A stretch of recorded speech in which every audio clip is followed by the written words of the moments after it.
We are live and we're live. Welcome very much. Welcome very much. Thank you very much for joining us. Welcome.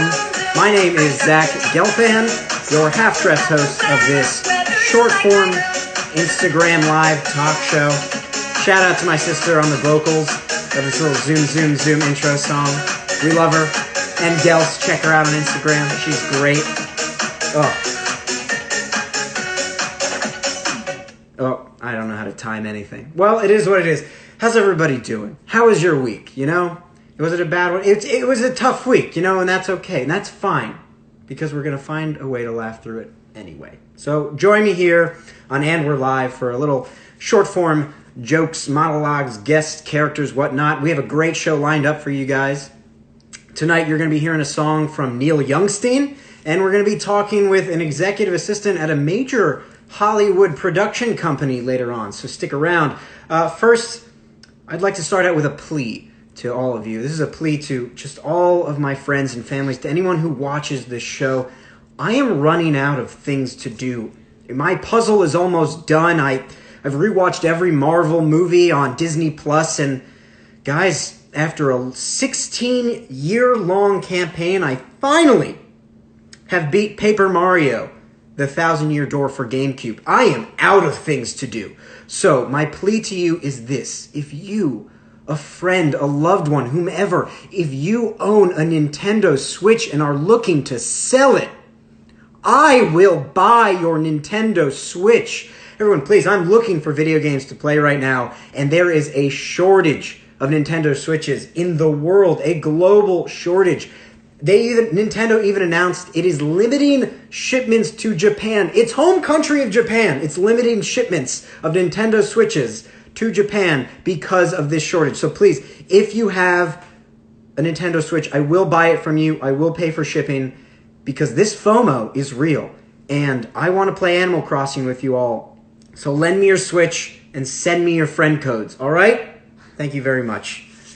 On to the news. You know, we're going to be talking about a couple things today, but first, a follow-up from a segment a couple weeks ago. You may have seen this headline out. I'm going to pull it up here.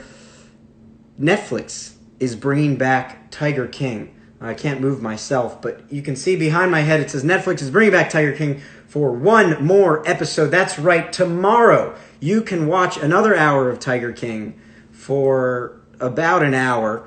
That is exactly how much an hour is. And it is episode 8, if you will, hosted by Joe McHale. It is a catch-up, like taking a look at all the happenings of this wild universe of Tiger King. It's rumored to have interviews, behind the scenes, and an exclusive tell-all from one of Joe Exotic's favorite pets. We have a picture of him right here, Tony the Tiger. Yeah, he's going to be telling all, everybody. So tune in tomorrow, April 12th. I guess it'll just release. I don't think there's a time that Netflix releases these things. So just go ahead and tune in to that. On to the next piece of news. A very sad day for sports. Yes, that's right. The XFL is no longer. It's in a very sad turn. ESPN has reported that XFL has suspended their operations, laying off employees with no plans for the 2021 season. Only 5 games into their regular season, and they are no more. And at home, you may be wondering, like a lot of us here, what is the XFL? Well, we have an answer for you. The XFL is the NFL, but it's played in the springtime and has fewer regulations. So it's a lot like The Sandlot, but somehow more American. Now, something interesting about the XFL is there are a lot of players on some very funnily named teams. So we have one player who is a former wide receiver of the St. Louis Battlehawks, Ladamian Washington. And he, after the news broke, he tweeted this. He tweeted, "Rip XFL 2020 gone, but never forgotten." Sorry, Ladamian. Hours later, he went back to Twitter to say something to help his career. He said, "Time to brush off the old Linden resume. Lol. Hashtag next move." LaDainian Washington, I love the hustle. I love the effort. Let's do a little better work on those typos. So that's what's happening. But you know what? We love the XFL here because it's entertaining. It's full of some gems. and they had no regard for their players or for the content they were putting out. Nothing was more clear with that for when they interviewed a player directly on the field. They interviewed a field goal kicker right after he missed the winning field goal. If you've ever seen anything so sad, if you need to see something sad that's not really, really sad, then I'd say go watch that. In the meantime, we have a clip from another great interview. This one was from one of their players just describing how the game works. Take a look. What was the design of that play? Describe it for us. It was just a regular, just throw it to the running back. Just give me the ball. Give me some space. It's XFL football, man. It ain't no slouch league. It's a bunch of dogs out here. What was the design of that play? Describe it for us. It's a bunch of dogs out here. That is the XFL if I've ever heard one. So yes, please guys, that's the funny business of the XFL. But I do smell something a little fishy about the shutdown of the XFL, and I think I have a new conspiracy theory for you all. I believe Roger Goodell, the commissioner of the NFL, unleashed coronavirus to get rid of the competition of the XFL. So take that one to the grave. Now, if you don't like that conspiracy theory, I've got another one for you. And this one's insane. Here, check this out. The New York Times reports that people have been burning cell towers in Britain. Officials say it's because of a baseless conspiracy theory that 5G technology spreads the virus. People in the UK are committing arson against those large fake trees because they think they are spreading this coronavirus.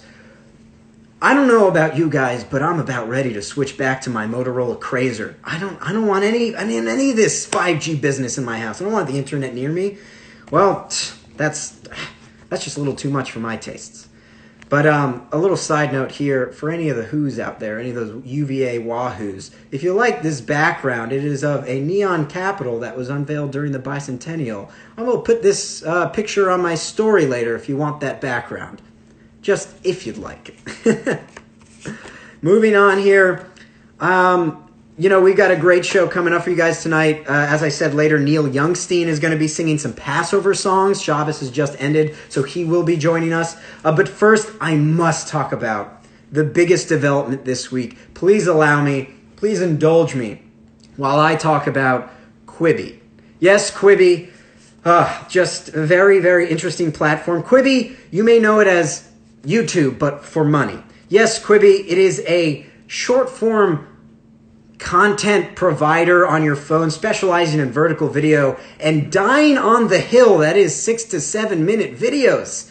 Oh boy. Now I watched a lot of Quibi in this last week because again, I'm running out of things to do.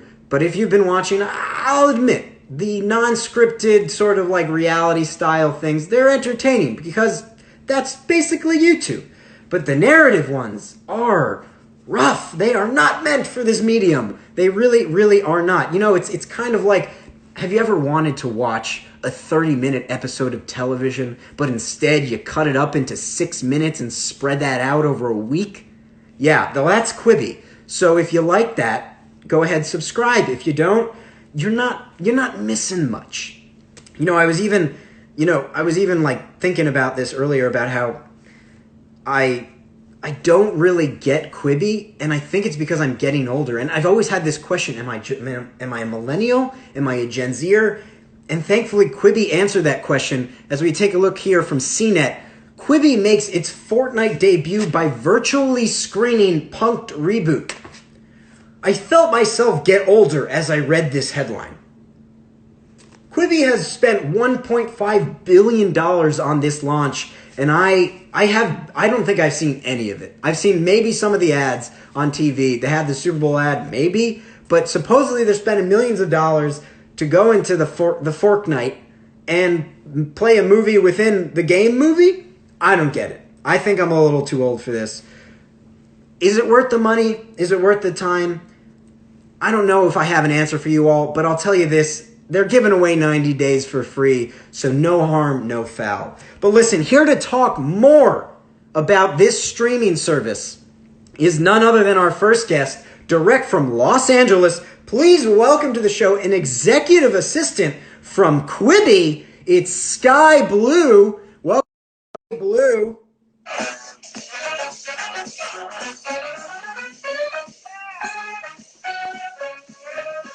Oh yeah. Sorry, sorry, I was just getting a call. Sky, hello, welcome to the show.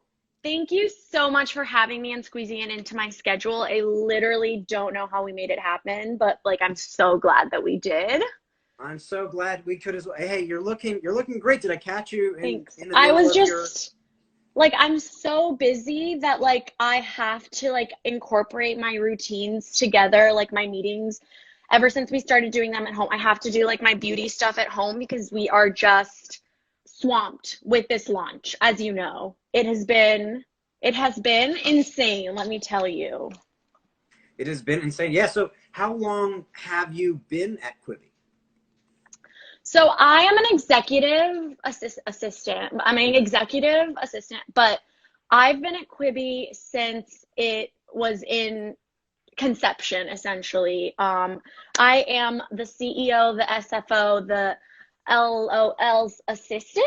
And so what I do is I make sure that all of everything is happening.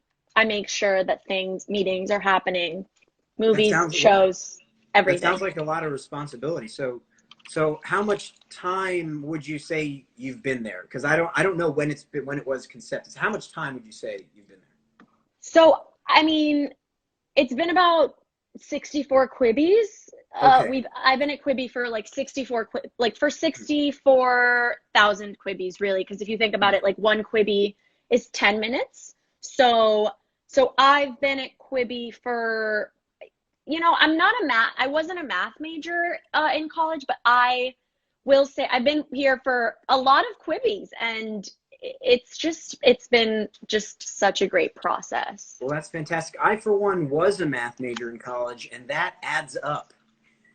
That's, So, oh, Zach, you're so funny. oh, I'm glad. So now tell me, how have you been filling your quarantine time? Obviously, you've probably had the Quibi content for quite a while.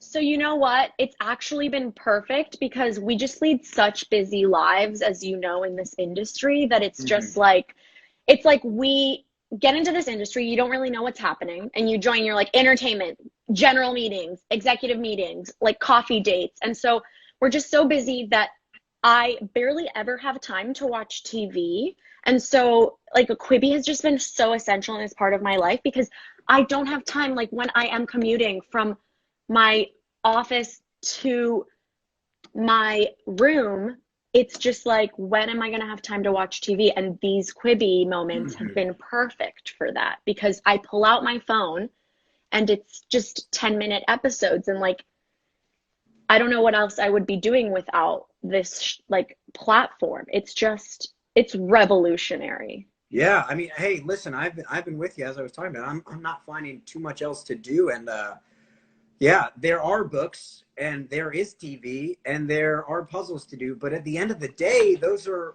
all done, and Yeah, all it's we like have left is Quibi.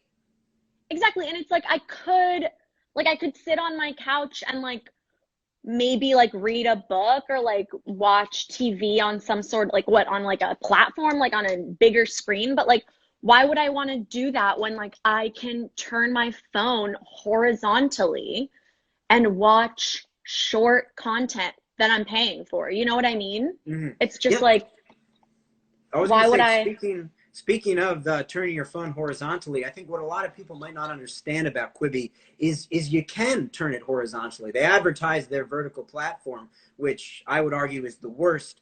But tell me about this. I hear you guys pay editors a steal, next to nothing, to edit all those extra hours to optimize that film.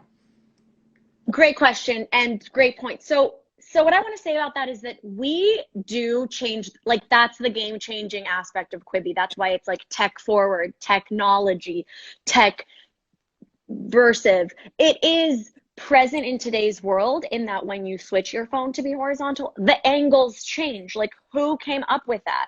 And you know what? I think there has been a lot of controversy online about like whether we pay union standards because it is such a short form platform. And what I will say about that is that if we save money, the economy saves money. So like we just want to make sure that when we are paying people, they are using that money on other businesses. And like we do pay our employees, and we do pay our editors. Trickle down Quibiomics, if you will. Exactly. Okay, I got you. Hey, listen, I'm a math major, not an accountant, so it's that works well for me. Exactly. Now tell me, so Quibi is, I'd say, the perfect union of technology and entertainment. What say you to going for your Northern California brethren's crown of Silicon Valley, LA, kind of turning into the tech center of California? You know, a lot of people have been saying that, and that's a great question. So something that I learned when I first moved to Los Angeles was something that changed my life. And it's that entertainment isn't just art and it isn't just business. Entertainment is a combination of art and business. And so what we wanted to do with Quibi is we wanted to encapsulate that entertainment and add technology as a third concept. Who else is doing this? Who else is creating online content that is made for your phone, that is made for a mobile device when you're on the go? And in this world that we live in, especially the last couple weeks, everyone is so busy. Like I said, it's just, I feel like this world is made for Quibi. Yeah. Hey, this is a ripe time to strike for Quibi. So we wish you the best. It's revolutionary. Thank you so much. I do have another call, I think, coming up. Of course, yeah. I hope you can continue being an assistant. I don't know what that executive entails. Assistant. Yes, of course. Yeah, and so like I am so busy all the time. I just want to make sure that we get in every meeting that we can. So that's why. Yes. Thank you so much. Yeah, thank you so much. Next for coming time on. we'll meet at Earth Cafe. Of course. Everybody, please thank you to Sky Blue, an executive. Thank you. Thank you so much. At Quibi. All right, take it easy. Good luck with your assisting. Thank you. Bye. All right. Well, Sky Blue, everybody. It's such a wild world of entertainment out there with Quibi and all these platforms. And I will say, I really do appreciate that Quibi has been employing a lot of comedians out there. You know, I, for one, have almost ditched my goals of being an actor at all solely for the sake of just being on Quibi. That's the new metric for me. I don't need a Hollywood film. Just give me my break, Quibi. I just want to be on one 6-minute episode. So if you know somebody who works at a Quibi production, call me or whatever. Now, everybody, it is Saturday, excuse me. Shabbos has just ended. Passover is in its 4th or 5th day. Who's counting? And to welcome in the holiday, we have none other than Neil Youngschtein to sing us a little song. So welcome to the program, Neil Youngschtein. Hey, Neil. Hey, shalom there, Zach. How you doing? Oh, Shabbat Shalom. You look great. It's been so long. Oh, thanks. I've just been, trapped in my cabin in North Ontario, just lounging out, celebrating Shabbos, drinking Bold Rock hard seltzer. The hops aren't good for my cholesterol, so I figured this would be a good drink to get me through these hard times. Wow, that's incredible. I'm so glad that Bold Rock, a Virginia-based brewery, can ship up to, where'd you say you were, Quebec? North Ontario. North Ontario. I'm so happy that they do that. Hey, how was your virtual Seder? Did you have a good virtual Zoom? Oh, my virtual Seder's been great. In fact, I have my own Seder plate here with me. Oh, is that right? For all the shiksas in the audience, I figured I'd give you a little tour of the Seder plate. You got your lamb shank, you got your matzah, the afikomen, you got your bitter herbs, the parsley, you got your maror, which is kind of like an apple cinnamon mixture. You got your that was corrosive. This is the maror, which are the spicy stuff. And then you got your orange. And the reason we have the orange on the Seder plate, it's not traditional, but there's a saying from an old rabbi, having a woman rabbi is like having an orange on the Seder plate. So amongst the liberal circles in the Jewish community, we put a symbolic gesture as the orange on the Seder plate. Of course, yeah. Neil Youngschtein, famously a liberal Jew. Oh, very liberal. Across the world, is first and foremost as a liberal Jew. Yeah, I'm also Canadian, if you didn't know that. Exactly. Second famously known as a Canadian liberal Jew. Neil, I understand you have a new Passover song for us. Is Oh, that yes. right? Yes, I've been working on this one, since the days of Moses. Oh, well, I'm so glad. If you don't mind, I'd love to hear it. I'd love to Yeah. grace Here the we audience. go. Let's do All this. right, everybody, take a listen to Neil Youngstein's Passover song. Okay. Can everybody see me? There we go.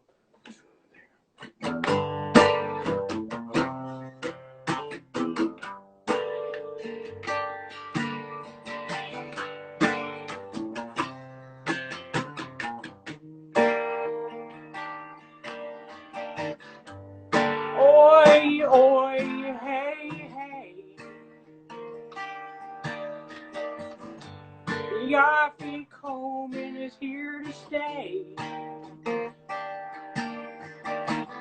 Nobody's searching 'cause we're all 6 feet away.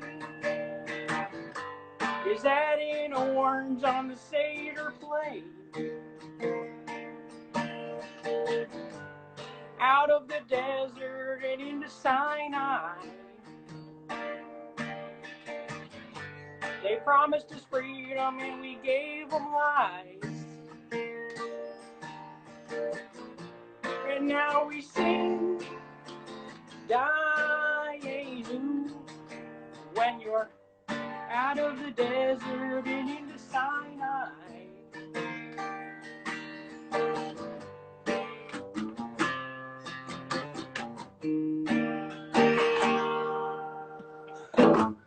Elijah's gone, but he's not forgotten.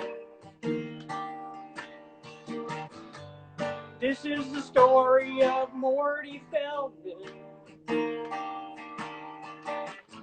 asking the 4 questions to dolls in his basement.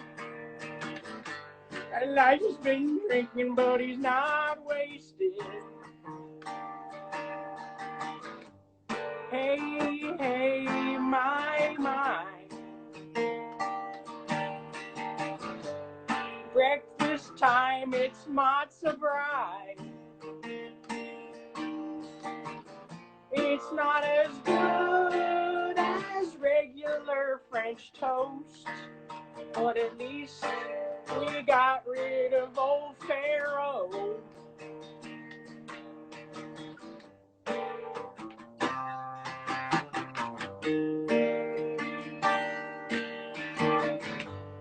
Oi, oi, hey, hey. Pesach 2021 is on the way. I'll surely miss Aunt Zelma's gefilte fish. Next year in Jerusalem.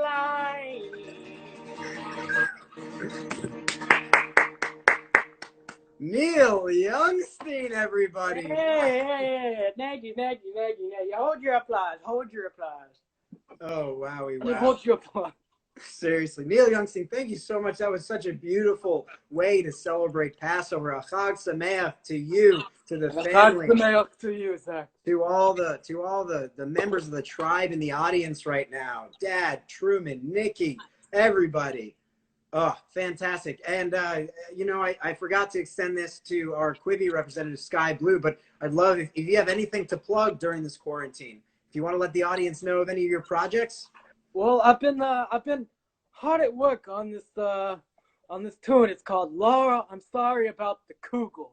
It should be out, anytime these days.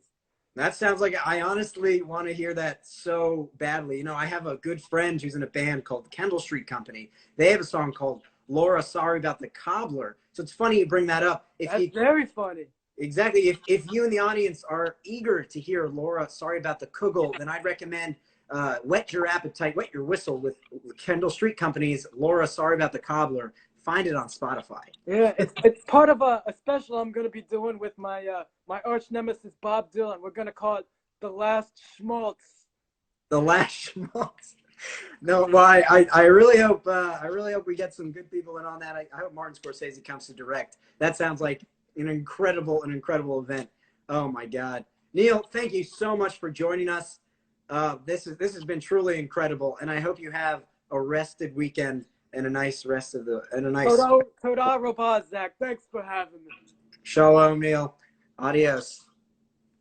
Wowee. Neil Youngschtein, everybody. Thank him so much. Give him a round of applause. Oh, it's been great. Well, everybody, that is our show. I want to thank Sky Blue, aka Issa Medina. If you, I didn't give her a chance to plug this, but if you are an assistant or if you know an assistant in the entertainment media, in the entertainment world, reach out to her. She is putting a documentary together about the life of an assistant. So go to @Issa Medina. You can find her on my page, in the comments, what have you, and do that. Thank you to Neil Youngschtein, aka Ben Laderberg. You can follow him at Young Peach Lord. He is the guitarist of Kendall Street Company, so check his music out online. And tune in next week, Saturday, 8 p.m., same day, same time. You will be seeing Katie Rogers and friends of Zeke Reed from LA. It's going to be a Weatherman party, y'all. So it's going to be very funny and very groovy. Until then, we'll leave you off. Enjoy the rest of your weeks. Look forward to the fun things. Find the funny in the headlines. And again, if you haven't finished those Marvel movies on Disney Plus, what are you doing? Get out of here. Go watch Ant-Man. It's on there. All right, everybody. Have a good night.